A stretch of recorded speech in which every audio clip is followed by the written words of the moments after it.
Yeah. Great. Good for everyone, and also an education that reflects the reality of the students. So I put 7 points here, inspired by some of the 7 things: 7 days, 7 skies, 7 whatever. So I see that point number 1, peoples or students or any learner, they need to see themselves in the system, in the content and the methods and the whole idea of the education system. If they don't see themselves, especially now where people are so much busy clicking on their telephones and social media is stealing our minds and our heart, then the student will go there, or they drift out into anything, radicalization to the right or the left, or to the radicalization of apathy or doing nothing. So it's very, very important for me. Number 1, student learners have to see themselves in the education system, where they are spending most of their daily lives, more time within the schools than at home. That's number 1. So it's very important to make sure that they see themselves that this is ours and we are part of it, and we are included, and we are appreciated, and we are contributing. Number 2 is how to use life stories, because when you put people around and let them create a supportive environment where they can share their life stories, everyone will be interested, because once you listen to someone's life story, then you will start to say, wow, aha, then you will understand them. They'll become individuals instead of being just a bunch of group, immigrant or migrant, or what you call refugees, or Muslims or Jewish or whatever, So people are their life stories. I mean, I sometimes maybe extreme to say that it's not what the French philosopher said, je pense, je suis. I think I exist, but I tell my story, I exist. We are basing many of our activities on life stories, including our food for thought and so on. So life stories are very important. We are very vulnerable to stories, and we are very much captured by stories, and the stories are becoming more and more popular. 3, we should find common interest. If you put a group of people, this is actually Harvard University, they call New Development Perspectives on Youth. I have the booklet that I bought that we were using when we were bringing Israeli and Palestinian youth in early, I think it was from 2000 to 2004. I used that book. They said if you have a group, stereotype group A and the stereotype group B, and if you really give them the chance to find their interest, to share their interest, then you will find actually often the difference within A, individuals in A, is bigger than the difference between one individual from A to one individual to B. Because interests are very, very, very common. You can see the football teams in Europe, they are mixed. Look at the cultural groups, the bands, the music bands and artists, they are all mixed because they have common interest as a springboard, as a common ground to start their cooperation. So common interest is very interesting. If some kids are creative on this, or interested in football, or interested in cinema or whatever, then they can work in groups around those their interests. 4, co-creation, that if we just ask a student, even just to make a poster together, and if it really facilitated well, they will, the result would be joint ownership and joint responsibility. So when people have co-created something and developed a joint ownership, and so the end will be joint responsibility. So it's very important that we focus also on co-creation, and the creation also generates deeper understanding and reflection. The other point is, let me just here, that they should also own, they should know that this is our school, this is our our curriculum, and these are our teachers. It should not be that kids who are from immigrant background, they think that, okay, they are going to Danish school, owned by Danish kids and Danish teachers. They are there just as a tolt ophold, in Danish what's called, I mean, just tolerated, resident or participation. They are tolerated. They are not tolerated. They are, many of them are born there, are growing here, and they are going to work here all their lives. So they should be part of it. They should see that this is our system, not someone else's system, so that they can have this interest. Yeah, things also like having common projects are very important. To have a common project, especially long-term project, where toward the end of the semester or the end of the year, they can produce it and they can invite their parents and the siblings, to bring food and things. And food, of course, is always interesting. People love food, but it should not just be that the immigrant making the food and the Danes enjoying it. It should be everyone making food. Everyone knows how to make food, and every culture has good food. How many Michelins we have in Denmark. And finally, focus on culture. We should focus on culture. Culture unites people. Festivals, art, anything that, football, all those things that are important in life unite people. Instead of focusing on politics, focusing on media issues that divide people, and always looking at this class has so many immigrants, and this class has so few immigrants. So we focus, look at the young people, and bring their cultures. And sometimes having like cultural evening, and say, okay, today we are focusing on Syria. We are studying about Syria, and then we should have something about Syria. And today we are focusing on Jylland or Fyn or Mun or or Bornholm, and then we should have something like that. We should have smoked fish or something, or So these are points that are there. I think every educator knows this, but it's just that sometimes we are, I don't know, conservative or dogmatic. Don't change easily. You just follow the flock, what has been there, and the education system need to change with the time. Need to change with the change of the composition of the students, and should be dynamic, should not be dogmatic, that going back to Plato and so on. So it should be evolving with time, and I think a project like this would help, especially we have 6 countries as partners. So we should learn from each other, and we have different knowledge, different experiences. These differences also should, means complementary. We should complement each other and then continue, actually not end with this project, but build on it. So I think I talked maybe enough. Thank you very much. But if you have questions, I'll be happy to try to answer, or at least debate with you. Thank you, Marina. Thank you, Charlotte. Yeah, so if you have any questions, now is the moment to ask to Garba. Otherwise, we will move on to the presentation of Dorte. So if you want to, yeah. Okay, there's a question from... can you read it, Garba? Yeah, I can read it.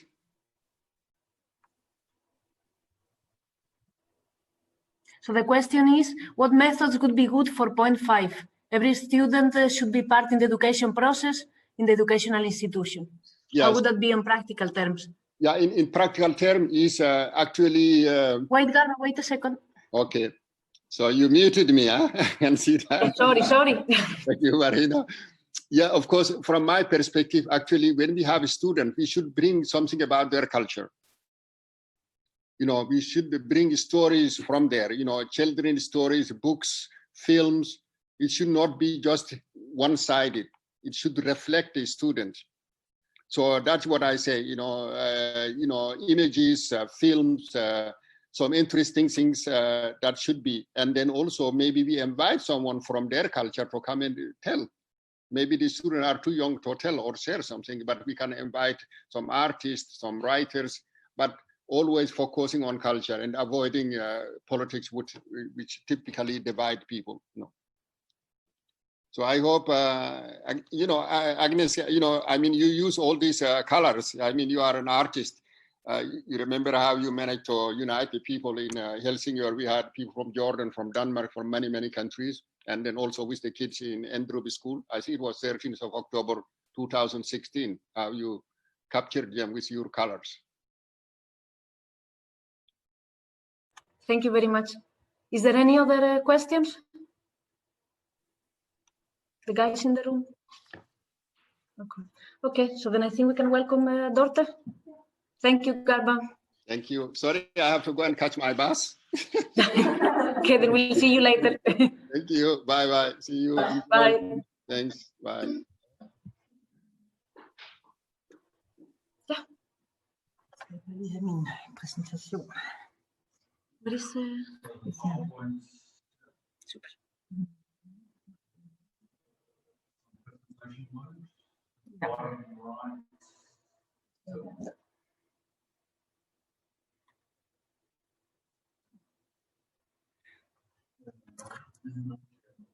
Doesn't share. 1 second. We are trying to share this one. Mm-hmm.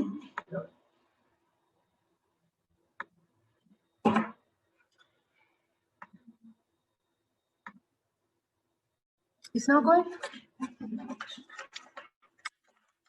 Okay, I think it's working now. Hello, everyone. I will try to pay attention to the people in this room, as well as people all over the world.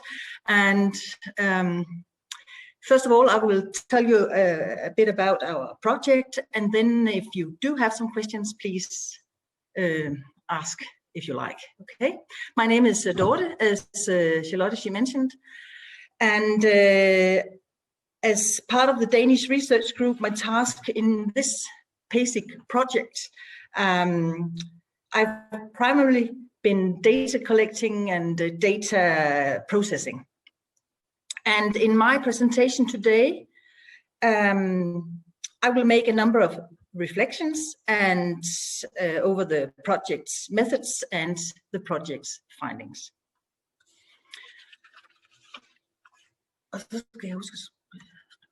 Okay. The Paesic project seeks to improve knowledge that can contribute to better inclusion for students with migrant and refugee backgrounds in the Danish primary school. The aim of the project is twofold. On the one hand, the intention is to foster the intercultural competences for teachers, social workers, and school leaders in primary school. And on the other hand, the intention is to address diversity and promote social inclusion in the classroom. But also to increase ownership of shared values and non-discrimination among students. The project will further support access to new pedagogical approaches and methodologies, matched to teachers' experiences and needs for enhancing social inclusion. The methodologies and our findings will be an open educational resource in form of an online course and online material, but Dimitris, you will say much more about that later. Okay. Yes. Yeah. The overall goal of the Paesic partnership is to acquire knowledge about what works in the schools, practice of ensuring social inclusion for students with a migrant or refugee background. Early in the project, it was, or it has been shown that the concept of inclusion is understood and practiced differently in the participating countries' school systems. Our shared motivation stems from a desire to reach out and support teachers working with students with migrant background, and also in fostering mutual understanding and respect in the classroom. If such a goal should succeed and thus make sense for the school actors, a differentiated view on inclusion was necessary. Therefore, in a Danish context, we have had to define an approach to inclusion that best represents practice in Danish schools. In this project, we are inspired by a definition of inclusion based on the Danish research project Sign of Good Inclusion, led by the Danish researchers Thomas Engsig and Torben Nesby and Lars Kvartrup in 2016, and developed by Lars Kvartrup in 2012. A fundamental assumption regarding inclusion is that inclusion only succeeds when the children themselves feel included, and that inclusion both concerns inclusion in learning communities, but also in all other different forms of communities, schools. The Danish overall understanding of inclusion is rooted in the so-called matrix definition. According to this definition, it is necessary to distinguish between physical, social, and mental or psychic inclusion. The three types of inclusion, as you can see on the screen, is defined as follows. The physical inclusion is determined by the question on the student's presence or absence at school. Social inclusion is determined by the question on the students participating or non-participating in the school activities. Does the student have access and does he take part in the different activities in the lessons or in other joint activities in school, or does he not? And finally, the psychic inclusion is determined by the question of one's experience of inclusion. Do I feel or do I experience myself included in the community? That is, in the Danish part of the Paesic project, we see inclusion in all types of interactions between children and adults and between the children among themselves, because they all play a role in the question of successful or unsuccessful inclusion. As mentioned, our motivation stems from a desire to reach out and support teachers and social workers working with students with migrant or refugee background.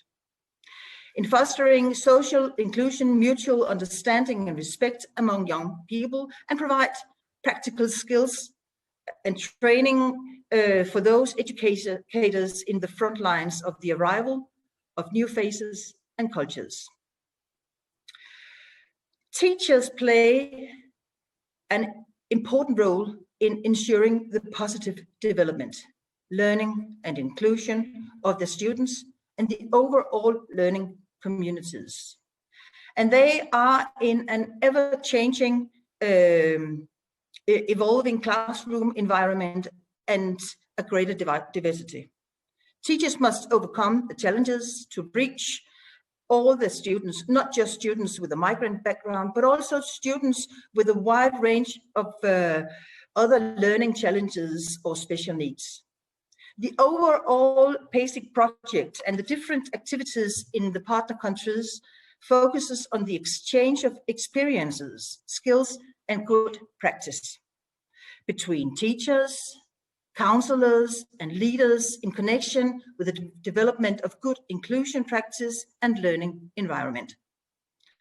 And the project has researched different perspectives in relation to inclusion. For example, parent collaboration, parenting as a resource for inclusion, co-teaching, school assistance support, and language education issues.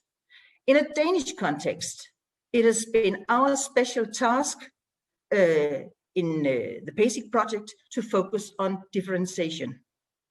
Within our project, a significant number of persons have been involved, by participating directly in the activities and indirectly from a number of activities related to the different aspects of the project.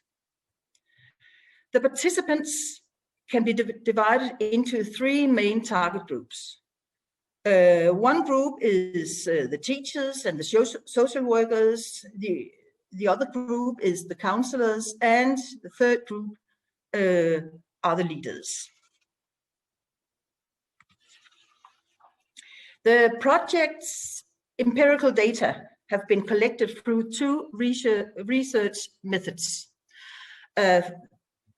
Focus interviews, or focus group interviews, and single in-depth interviews. In all, we conducted 3 focus group interviews, 1 with the management of 2 schools and 2 with teachers and counselors at the same 2 schools. And 4 single interviews, 2 with the counselors and 2 with the leaders. The collected empirical material was taken from 2 schools in North Jutland. These are 2 schools in suburban environment with a large number of pupils with an ethnic background other than Danish. Teachers, social workers, counselors, and school leaders employed in these schools was made aware of the project's activities and invited to participate. The 2 schools are judged to be well organized and have leaders, teachers, and counselors with extensive knowledge and experience in teaching students with migrant and refugee background. The focus group interview was designed as a semi-structured interview. There was designed an interview guide to ensure that number of key questions were asked, but it was also important through the interview to ensure a dialogue and a discussion between the participants. It was important to obtain various knowledge and point of views throughout the subjects of social inclusion. The role of the interviewer, my role, was more to act like a moderator. The first focus group involved school leaders working directly with the teachers. This enabled participants in these target groups to voice their opinion on current policies and the effects they have in the classroom today, as well as teachers' experience through their eyes. On the presentation, I give you here some examples of questions asked in the interview with the school leaders. Our focus was to collect information on educational leadership, challenges from the teacher's point of view, and reflection on the role of the political framework. The purpose was to collect information on what training and advice provisions they observe exist today and raise awareness of the needs of teachers from a policy angle.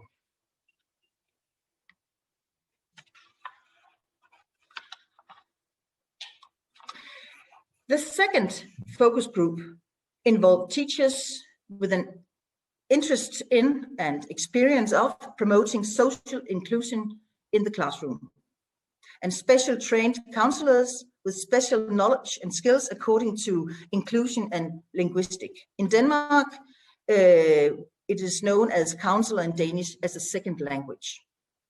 The purpose of this interview was to raise awareness about the challenges faced by the teachers in ensuring they successfully reach all students, and to create knowledge on how teachers and counselors view social inclusion in the classroom. The examples from this interview here in the presentation show that teachers, social workers, and counselors' assessment of and suggestion for the pedagogical staff competence needs the school's culture and mindset, as well as cooperation among professionals. The overall aim of the interview was to identify training needs and issues for teachers with challenges in social inclusion and differentiation in the classroom.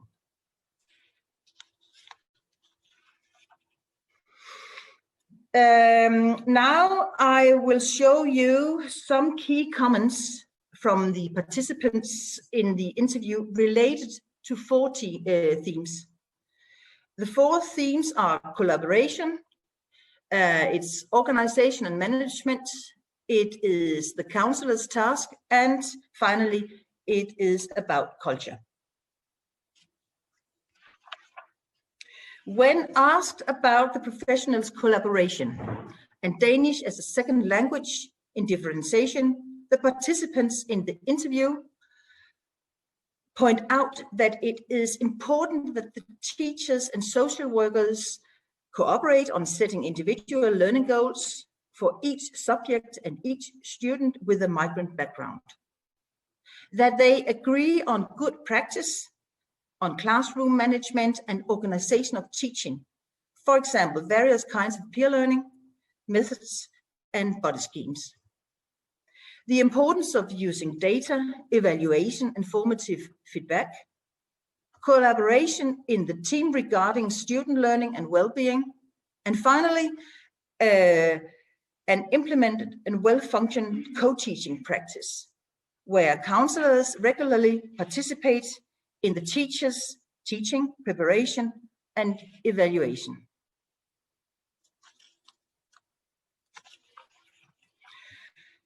When asked about management, the participants mentioned the importance of scheduled team meetings with a focus on students' learning and learning progression or progress, also in relation to Danish as a second language.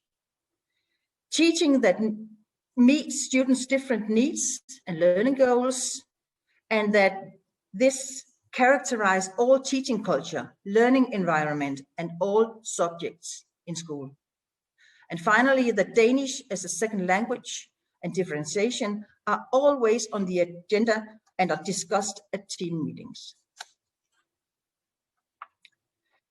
In connection with questions about the counselor's role and task, the participant comment that it is important to have the opportunity to participate in courses and guidance with the Danish as a second language counselor and inclusion counselors.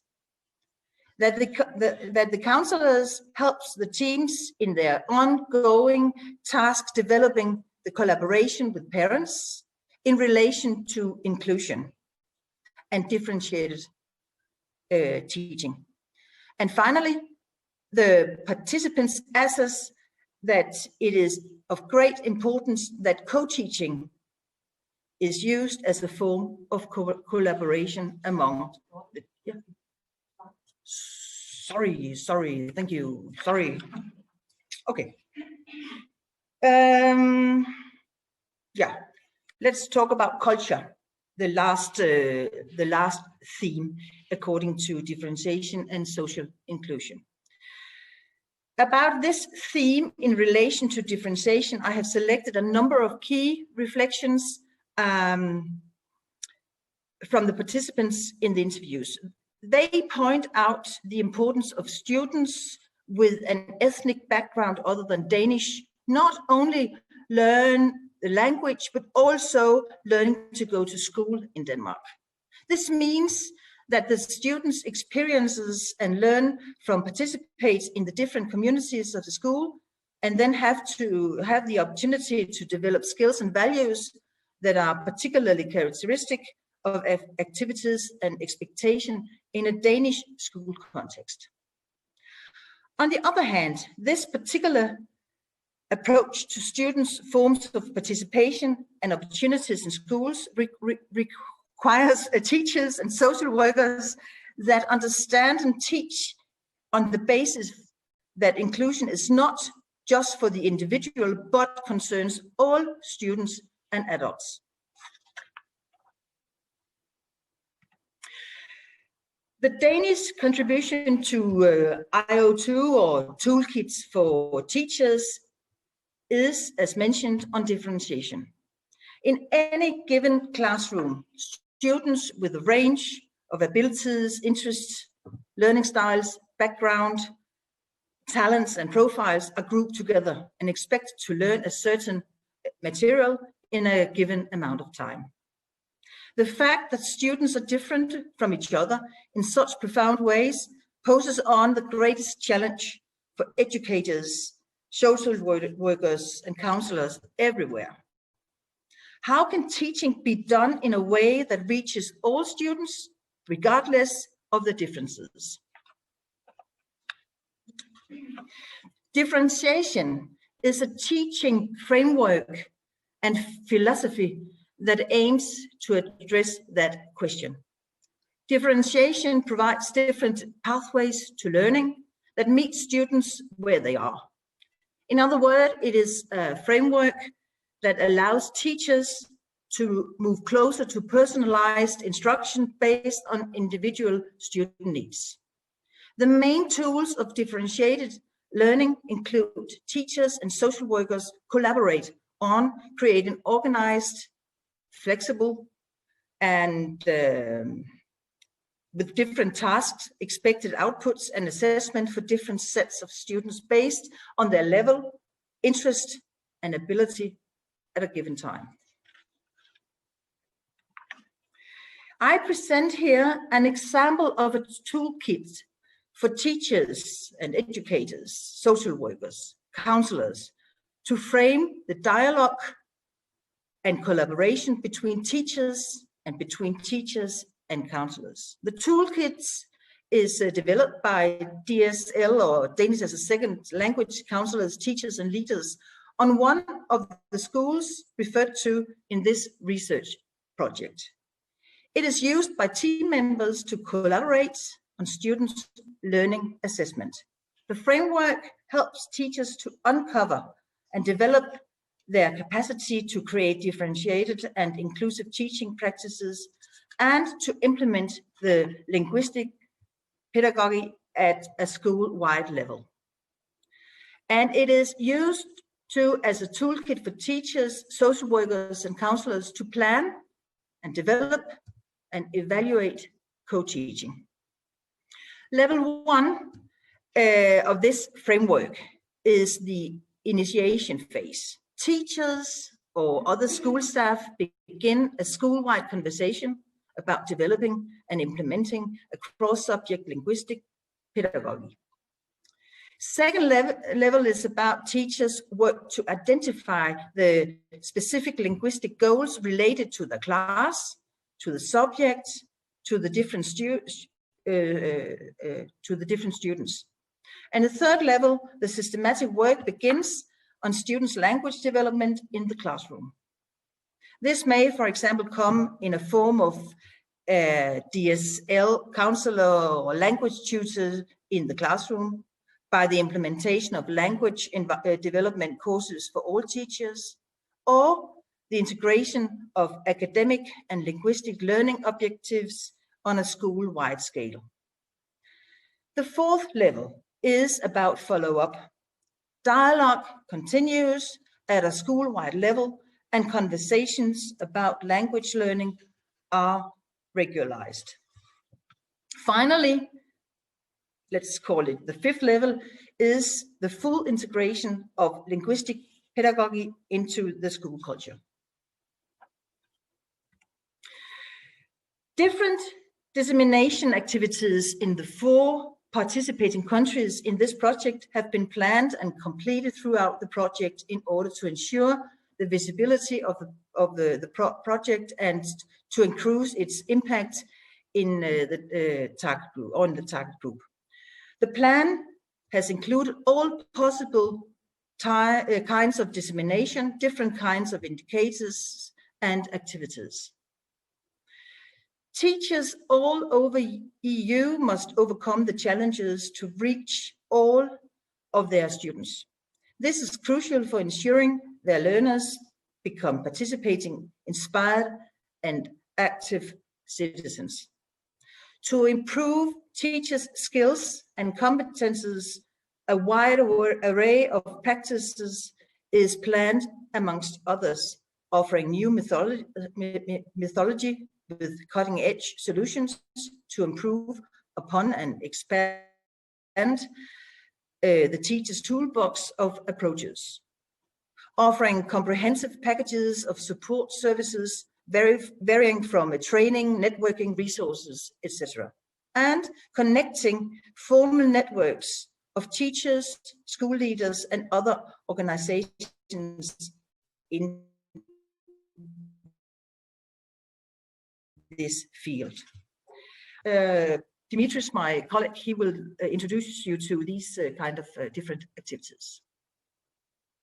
Yes? Yeah. Yeah. Okay, so in the beginning of the presentation, you said that there are three different kinds of inclusion, and you focus in this project on the students' own perception of them being included. Yeah. Is that right? Yeah. And then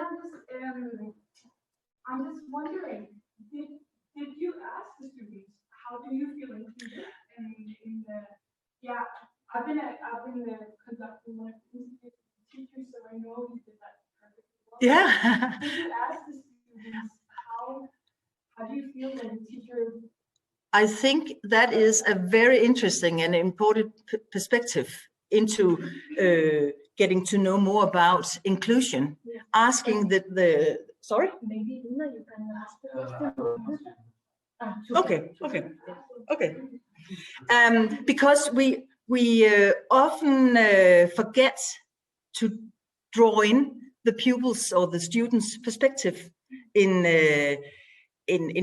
many ways or in many situations at school. So no, we didn't ask any children, but of course that would be obvious to follow up with the interviews or dialogues with the children or students about their mentally inclusion. Yeah. Thank you for that. That's an important perspective. Yeah.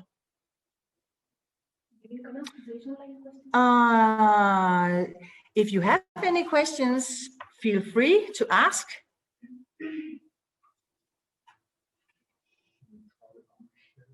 Yeah, I will stop sharing the presentation. Yeah. And if there is no more questions, I think we are going to have like a 10 minutes break. And then we will come back with Dimitris, where he will present the platform. Okay.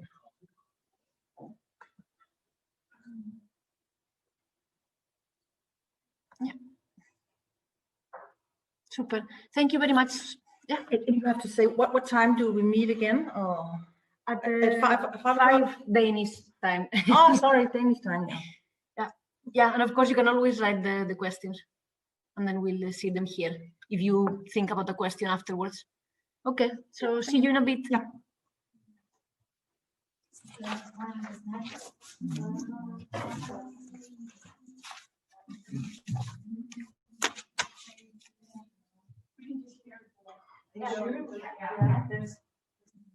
You're too quick. Are we too quick? It was Gabba who was too quick. No. He's usually the other way around. Okay. Usually way. What time will we go? Usually you want to do it, or you can keep it on 30 minutes ahead of schedule.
Asking.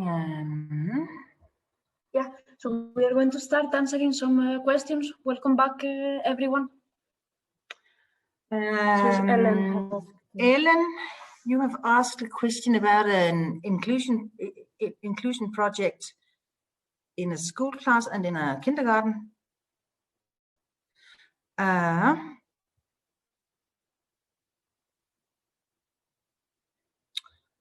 Foregår det mest i København? Wait, now we're muted. Okay. Yeah.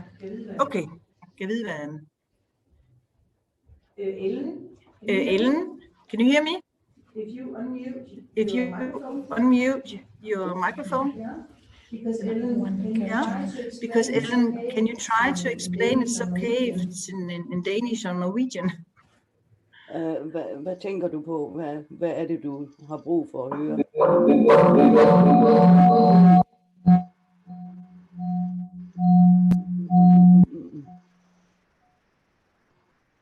No, that's the internet.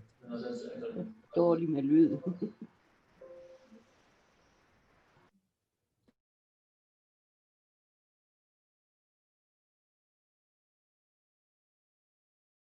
Yeah, okay. So if you can try to explain, Ellen.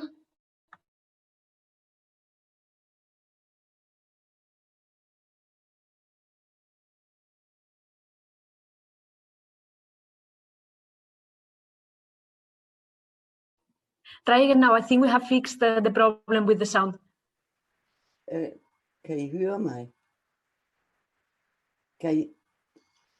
Ja, I kan høre mig. Jo, men altså det jeg tænker på, det er, at med hensyn til inkludering af elever og så videre, der er jo utrolig meget, der skal gøres og må gøres. Og jeg har arbejdet en hel del med det i Norge sammen med NAFO, National Center for flerkulturel oplæring. Og jeg bor langt oppe i Nordjylland, og der møder jeg på skoler og institutioner en meget lidt kendskab til, hvordan man i det hele taget kunne gøre en lille forskel med hensyn til undervisning og så videre, sådan at den bliver inkluderende, i stedet for at man giver ekstra hjælp og alt det der.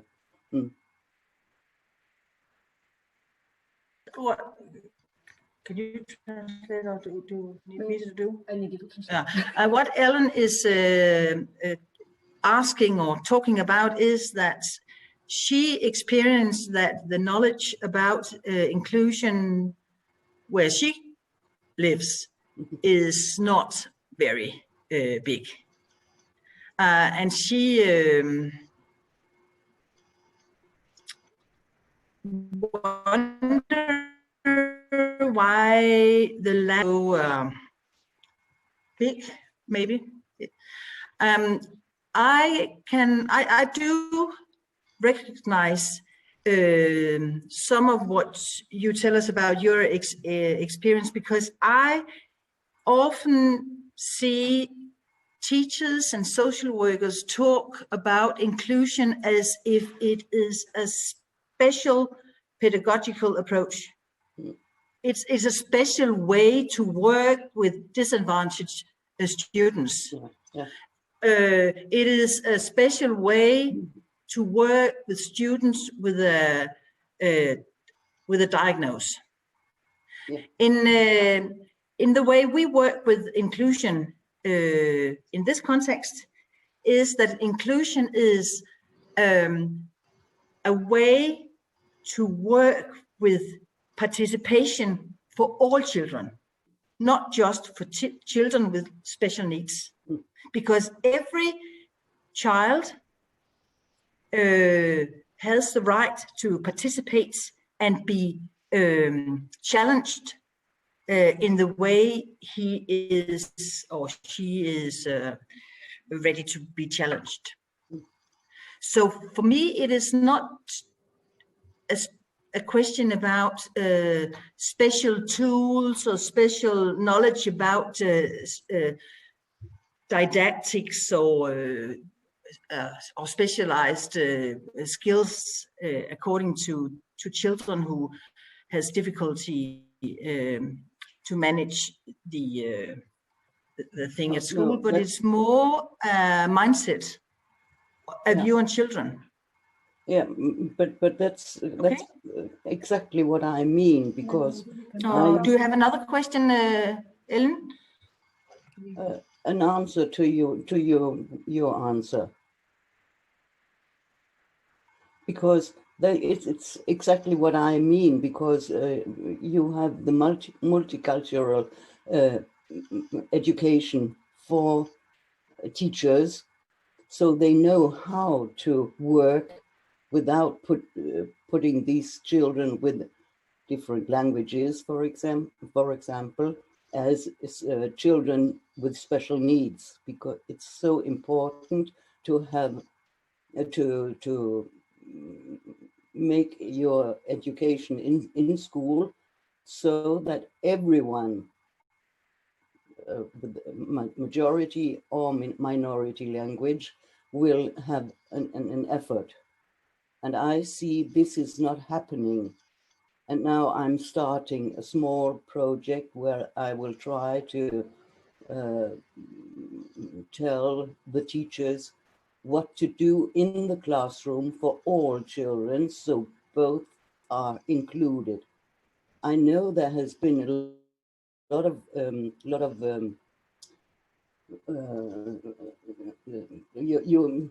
forskning, den er væk nu. Ja, has been a lot of, der har været meget forskning omkring det i København blandt andet. Og dengang jeg flyttede til Norge, der var Danmark førende. Nu, hvor jeg 25 år efter kommer tilbage til Norge, der finder jeg ingenting omkring det aktuelt. Og det er det, jeg savner, og det kan jeg se, at lærerne savner. Måske kan du oversætte det.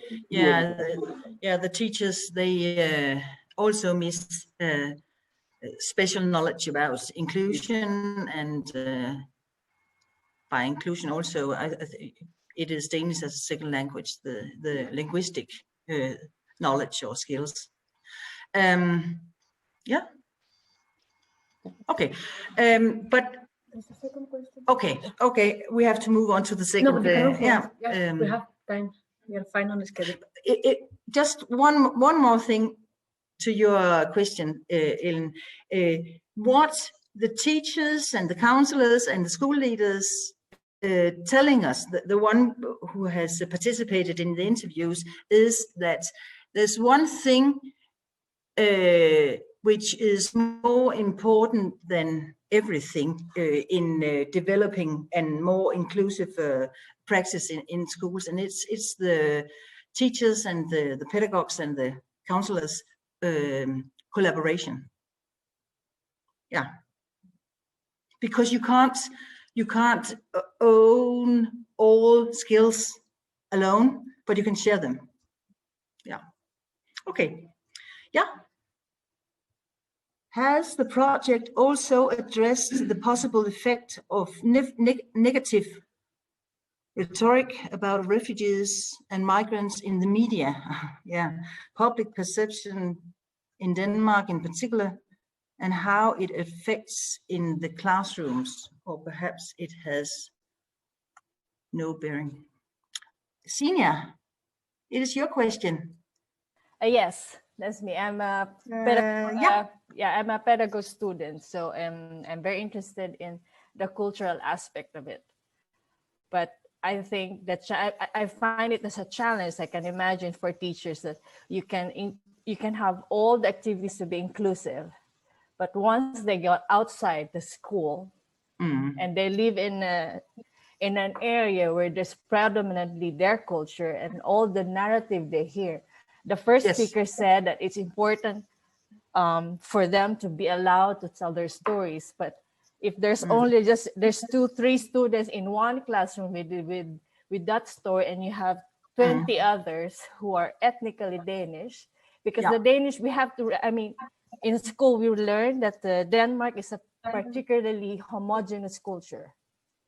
It's a very ethnically, that's why the challenge is even greater for teachers, because a lot of the curriculum, a lot of the things that is also particularly grounded on basic Danish traditions, like Christmas, for example, you know, and yeah, I see that as one of the dilemmas I can imagine teachers and pedagogues always face, because how do you reconcile what you say to the students that you're good enough, you're equal, you know, you're of value, just same as the ethnic Danish kids, you have the same rights, and so on and so forth. But once you go out, you have no control of what is being spoken out there. And the worst of it is it's probably, you know, it's political. I'm political, and sometimes I'm scared for the kids, because kids don't have the filter. Sometimes they take words, you know, and it's not always that they have an adult just beside them. And I imagine, like, for example, in most Danishes I've been in internship where they watch Ultranyt. It's a Danish TV program where they have news, and sometimes there are news items there that needs to be discussed, but I can imagine teachers would have a dilemma discussing it in a way. You know what I mean. So that's also why we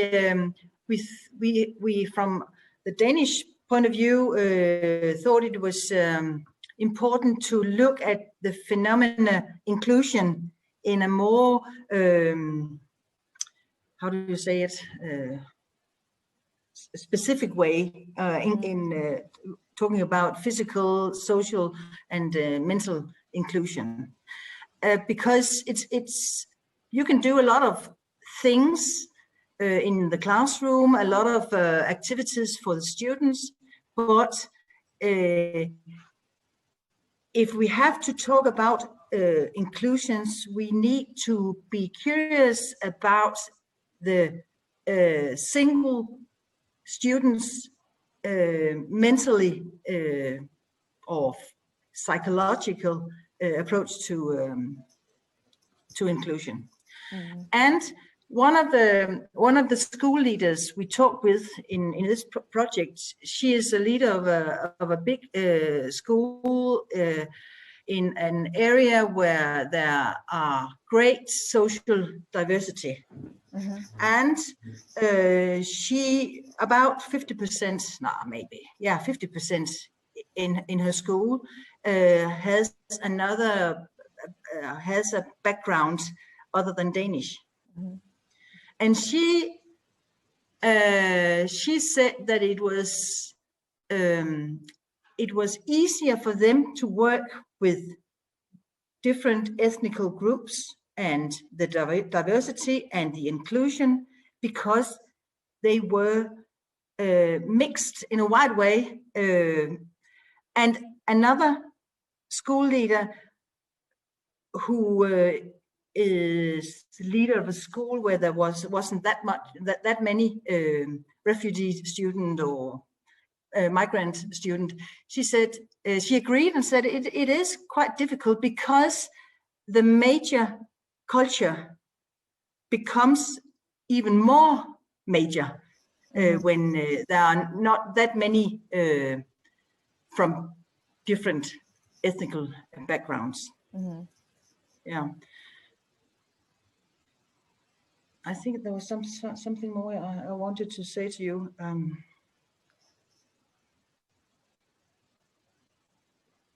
No, sorry, no. Okay. Maybe I could add that we developed a toolkit for school leaders, where we have one of the chapters has a bit of a more political approach, because it's helping also school leaders. How can they reach out to their municipalities or to other bigger organizations to get the resources and the support in their everyday practices? And I think it was our Greek partners that developed that chapter. And maybe there you could get more answers in your question. And now I remember what I wanted to say as well. Our Italian partners, they have a research in collaboration with parents. And I think there is a perspective here that might be interesting or important according to your questions, because as you say, we can work with activities in the classroom, but once they leave the school, the environment that they come from or live in maybe not equipped to yeah, discuss. exactly. Yeah. So there is something about social inclusion and the importance of good collaboration with the parents. All right, thank you. Yeah, you're welcome. Okay. So if there is no more questions, I think Dimitris is going to present the platform.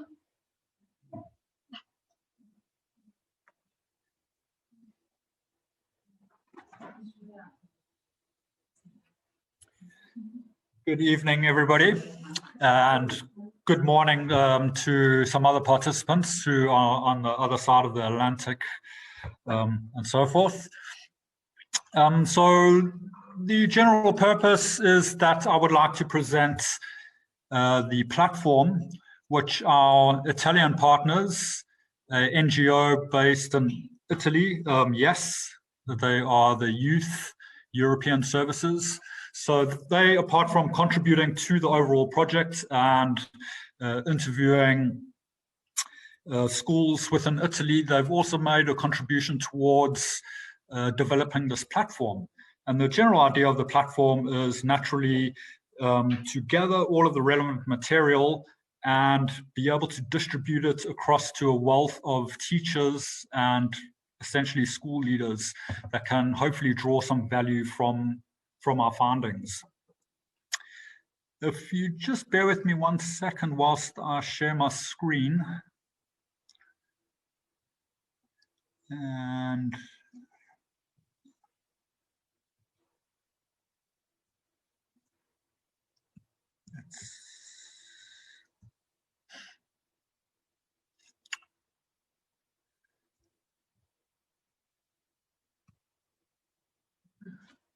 okay, so hopefully everyone can see a page entitled Paesic. So it's a website. The URL to access the site is quite simply paesic.eu. I welcome you to access the website and view the content. But also the purpose is just to navigate and guide you through the content that we have thus far. It should also be pointed out that this is very much still a beta version. So a lot of work and effort is being put in by our Italian partners at the moment to bring the site more up to speed and for it to be a bit more visual pleasing to the eye. So do just bear in mind that this is still the initial stages of the site. Yeah. Okay, so we arrive at the landing page of Paesic. So it gives a general context of what the project is about. And I don't really want to be reading through this, so please use your time to read through this information and digest information. But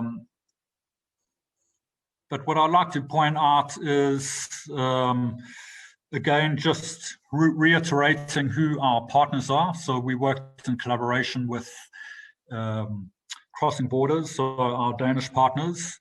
Myself, Charlotte, and Dora, we are from University College Nordjylland. Then we have our Italian partners, the Youth European Services, and in Greece, the University of Thessaly, and finally in Germany, the Comparative Research Network, who are also an NGO.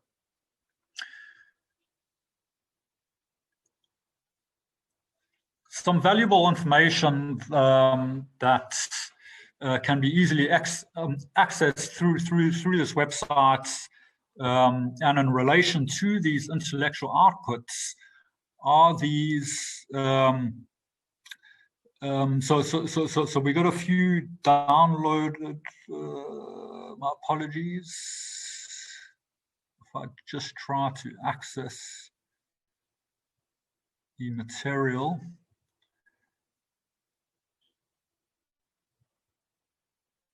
By clicking on enroll our course, we can be brought to the screen. Yeah, so we'll get back to that.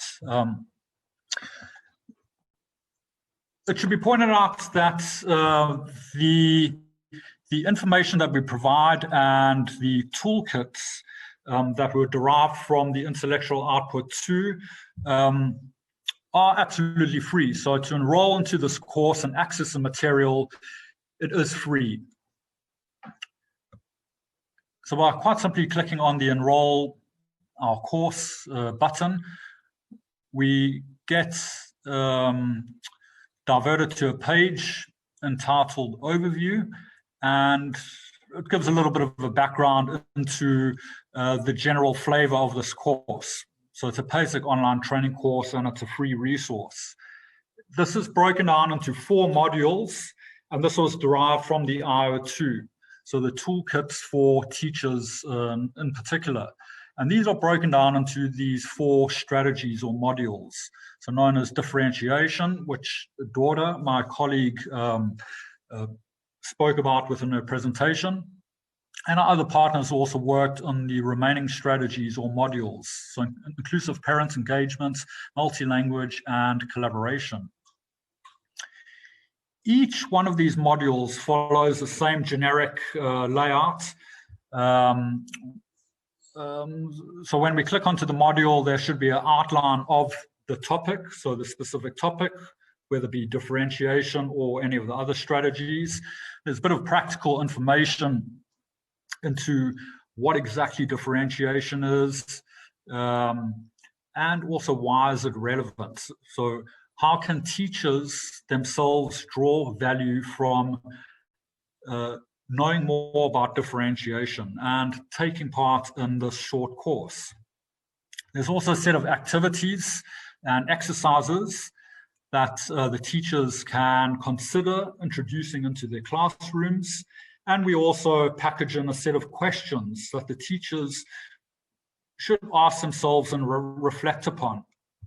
And then finally, there is a final section within each of these modules, which is entitled Community, but this is more along the lines of the users of this platform to be able to leave some type of comments.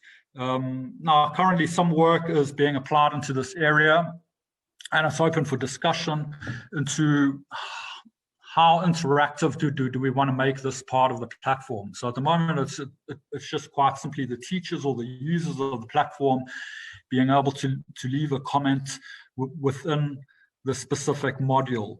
But also considerations are going to be made in the future to see if it fits within the budget to make this a little bit more interactive and allow teachers to collaborate through the platform.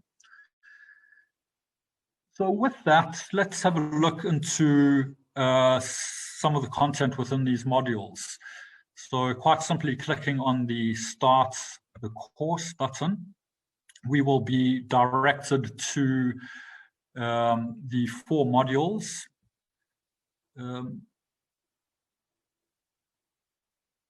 So we have differentiation, inclusion, parent engagement, language education issues, and finally, inclusive professional collaboration in and outside the classrooms.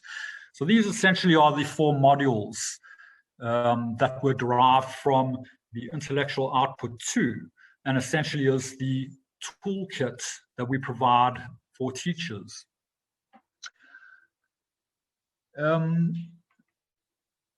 Let's have a closer look into differentiation. So the outline of the topic is, so a general kind of introduction into what exactly differentiation or differentiated inclusion is about, and how this aligns with some of the challenges that teachers are encountering within the classrooms. We have some practical information Yeah, so a lot of this content is derived from the studies that were carried out and in collaboration with the teachers. So once again, being mentioned in intellectual output 2. And we have basically taken some of that content and summarized it by placing it within these modules.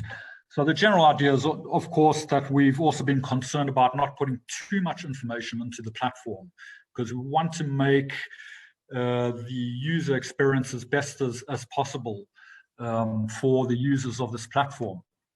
And of course, at times that can be quite challenging because the reports themselves are quite text heavy. So we have some practical information, some relevant videos that our colleagues and myself, we've sourced out through various mediums, and we've inserted into this part of this specific module.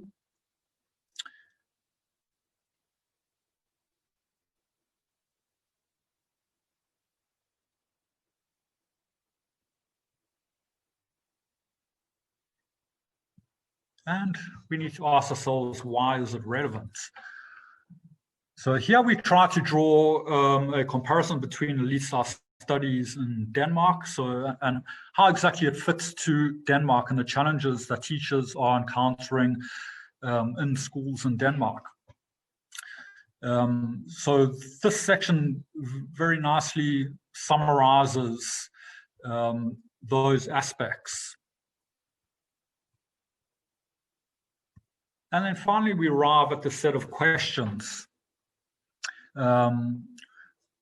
So within this section, it's, well, actually rather than questions, my apologies, a set of exercises.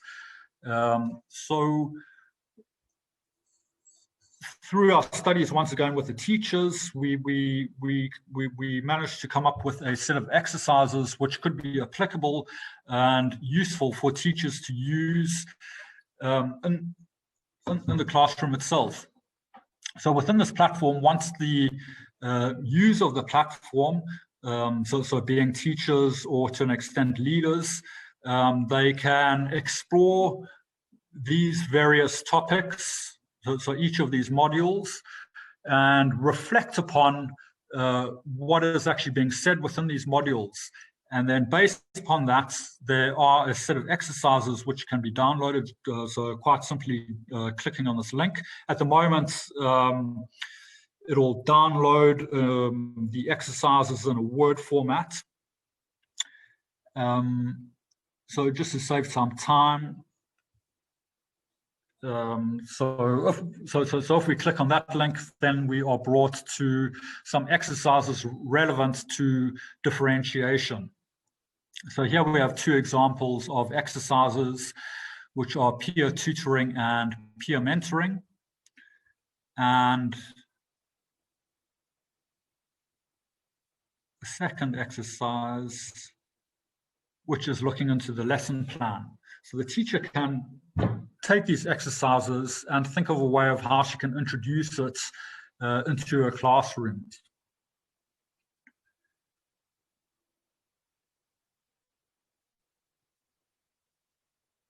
Yeah. The final part that we have within this differentiation model, module at least, is the questions part.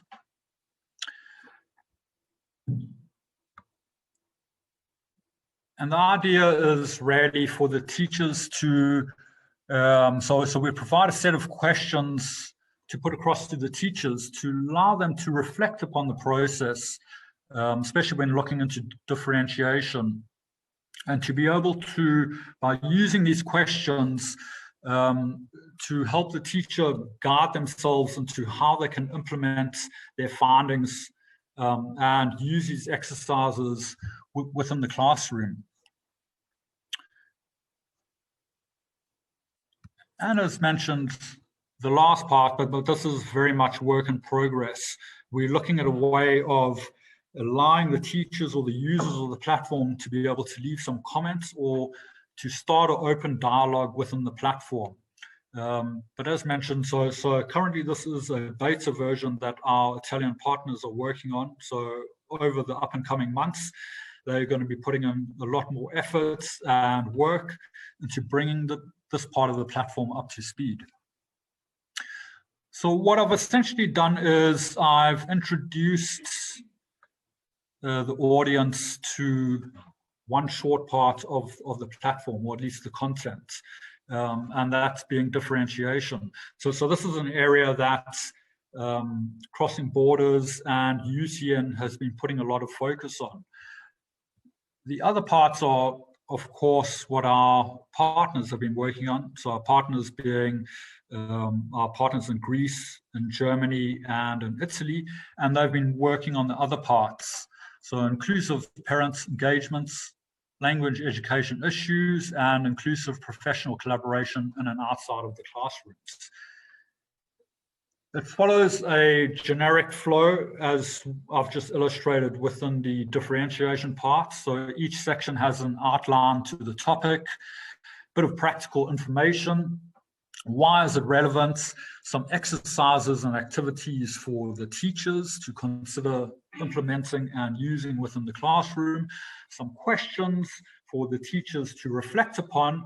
And the final part, the discussion. So to leave some comments and hopefully in the future for means for teachers to collaborate through the platform.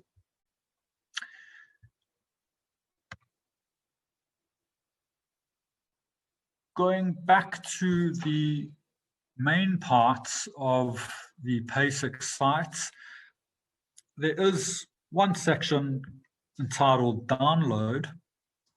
And I apologize, so this is where I was actually hoping to get to in the beginning of my presentation. But we constantly keep on referring to intellectual outputs 1 and intellectual outputs 2 and 3 and so forth. So we also provide free access to these reports. So within the download section, you actually get access to these reports. So these are downloadable, and you're more than welcome to access these reports, read into the reports, and get a general idea of where we've based our focus upon and how we've gathered the information, which schools we've collaborated with, and how we've basically been able to narrow down our studies into these 4 modules and how we've arrived at the toolkit for teachers. And this can be found across, so intellectual outputs 1 through across to intellectual outputs 2 and 3. So there's a wealth of information being presented within this platform. And we hope that the users of the platform can draw value from the information that we provide. And by using or enrolling in the course and looking across the 4 modules, they can carry out the short course and use the exercises and be able to reflect upon the questions that are raised and be able to put that across into the classroom in the future. So this is really where we're at the moment with our platform. So bear in mind, it's a way of sharing our information with teachers, leaders, or anyone that's interested within this given area of pedagogical studies.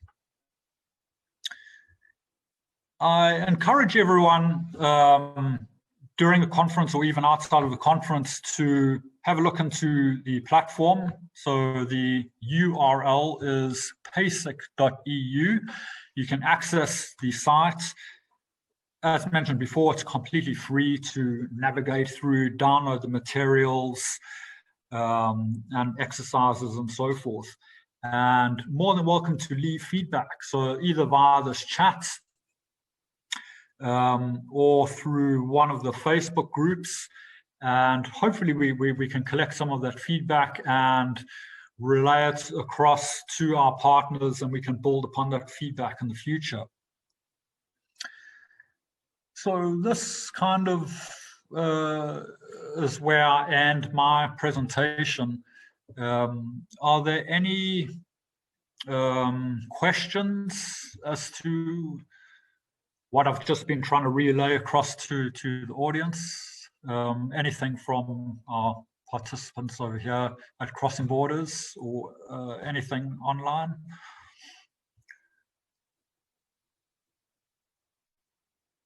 If I can just, let's see if I can navigate my way back to, let's do that. Yeah. Okay, so, yes. So this, I get the feeling that this is kind of over in the co-teaching method, I guess, right? This making this platform more interactive.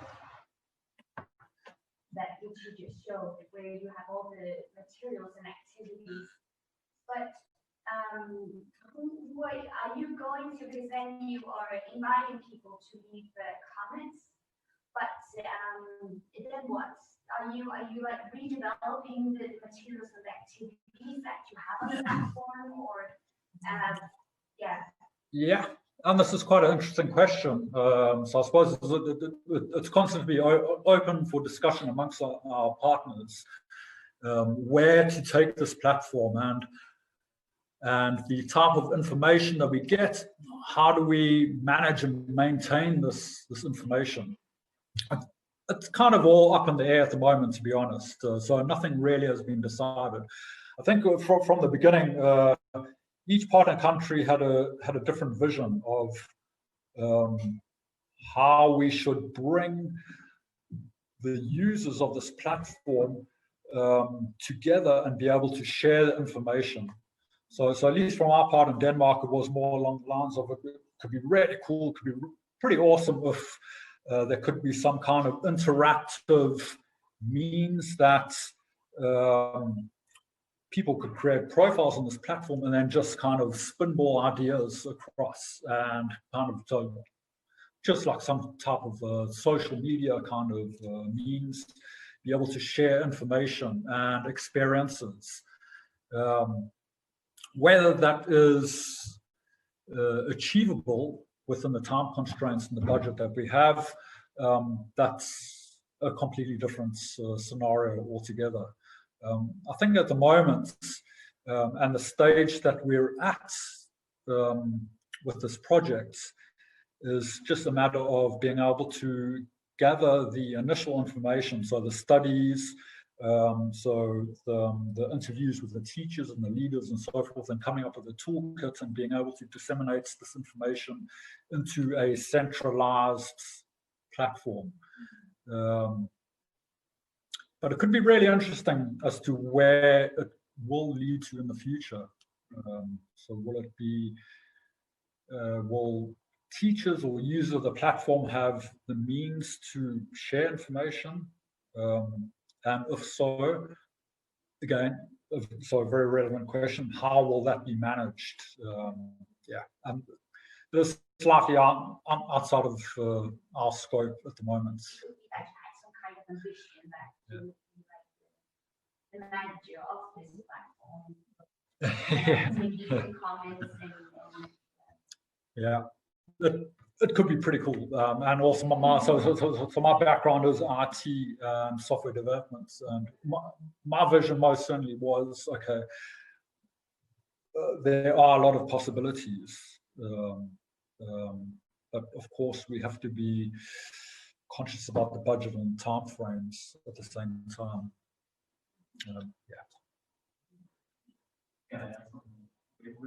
Yes. It's also it's something actually like these projects is always ongoing, and we always reach the end of one project, but we learn a lot from what we have done, and all like these comments and feedbacks. Whenever we write another part of the project, we take it into consideration and see what worked, what didn't work, all the moments, and then we read. Because I think that's really important, since that you would be this kind of knowledge hub that teachers should go to and find inspiration. So yeah, making sure that you keep on redeveloping based on the comments for the teachers. Yeah, absolutely. Yeah. And we have a question from Joshua. Maybe you could read that out. Yeah. Hi, Joshua. So thank you very much for your question over there. I'm just going to read it out to our participants. So Joshua teaches 14 to 18-year-old students in Texas. Do you foresee any barriers or limitations for teachers at the secondary level or teachers outside of Europe in implementing the tools or taking advantage of your research findings?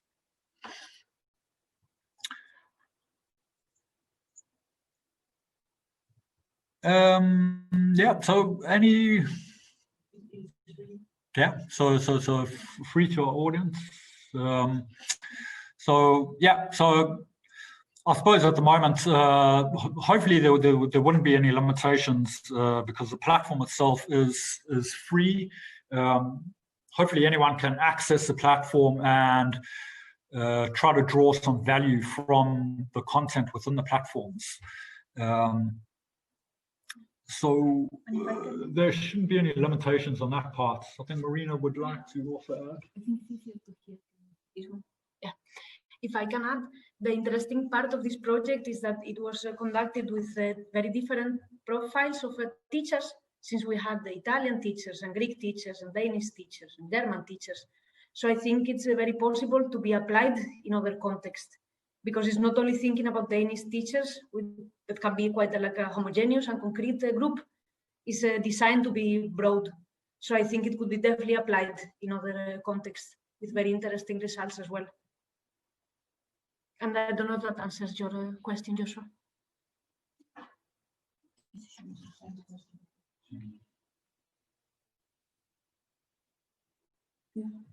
You have you can also, if you want to ask yourself, Joshua, you can unmute yourself and we'll hear you here.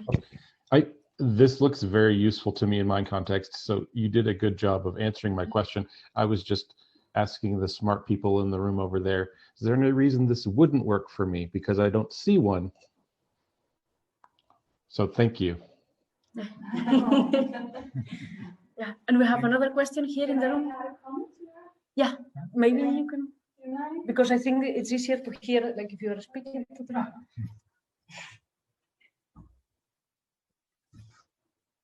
Can you see me?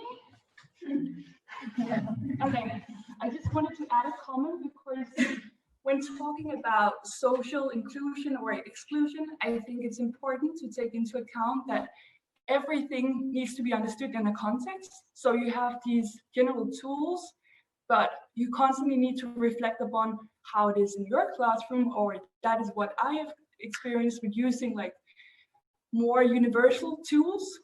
That you always need to take the context into considerations, no matter what you do.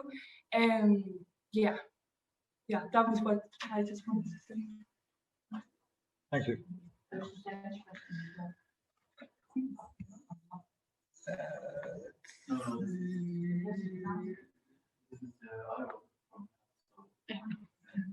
Yeah.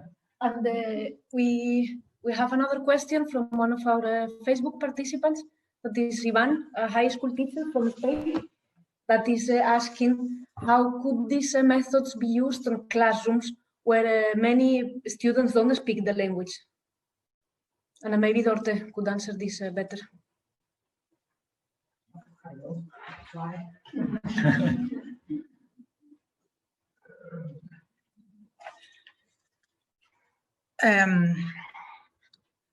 One of the most important things I have experienced being a part of this project is how much knowledge, how many skills there are out there. And it has made me quite humble. It's not an answer to your question, but anyway, if I should try to remember what the teachers and the counselors have been telling me when being asked about differentiation according to to students who do not speak the local language. They tell me several things. One of the things I remember is that peer learning, peer tutoring, body schemes is one of the most effective ways to make students who do not speak the local language participate. It's a way of giving the students access to the learning communities and have no local or not being able to speak the local language is you could say it's a kind of disability. It's a kind of challenge that you also can look at as kind of disadvantages, like any other disadvantages for young students.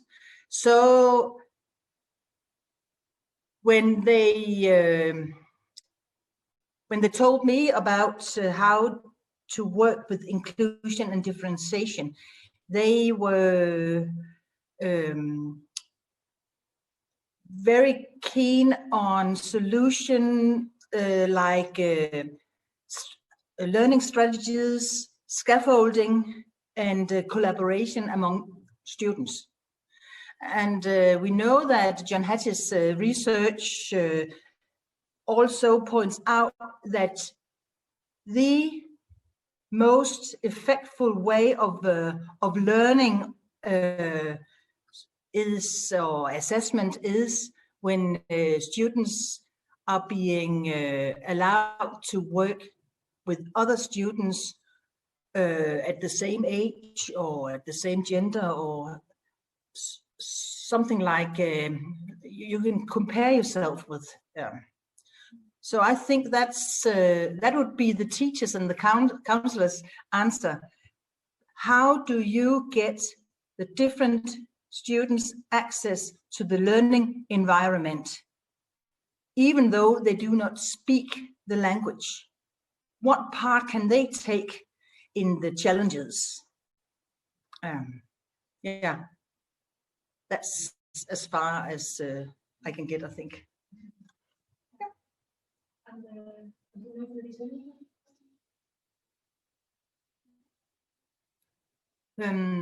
I would like to make to add a comment to your presentation, Dimitris, because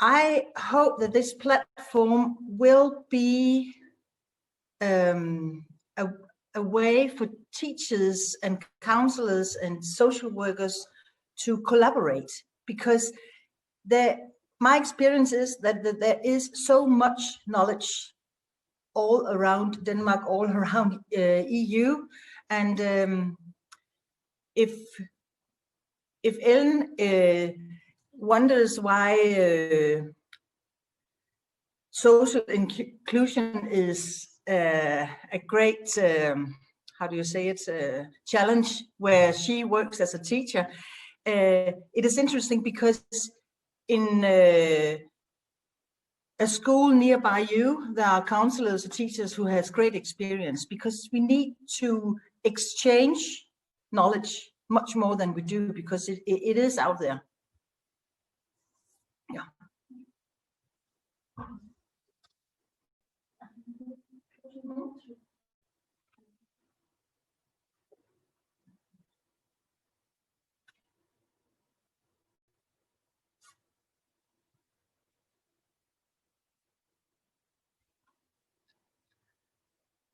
So if this was the last questions, I would like to thank everybody who followed this these hours. It was a great experience. It was the first time for several of us to do a hybrid, let's say, of of this kind of meeting, but it was really great. And I thank you all, both online and everyone in this room, for participating today. And we are happy for the questions that you sent us. So I would like to say hello to everyone, and I wish you a nice evening and the nice weekend as well, coming soon. So thank you from the Crossing Borders and the University College of Northern Denmark and the Paesic project. Bye-bye. Bye. Bye. Almost feel like a Bye. Bye.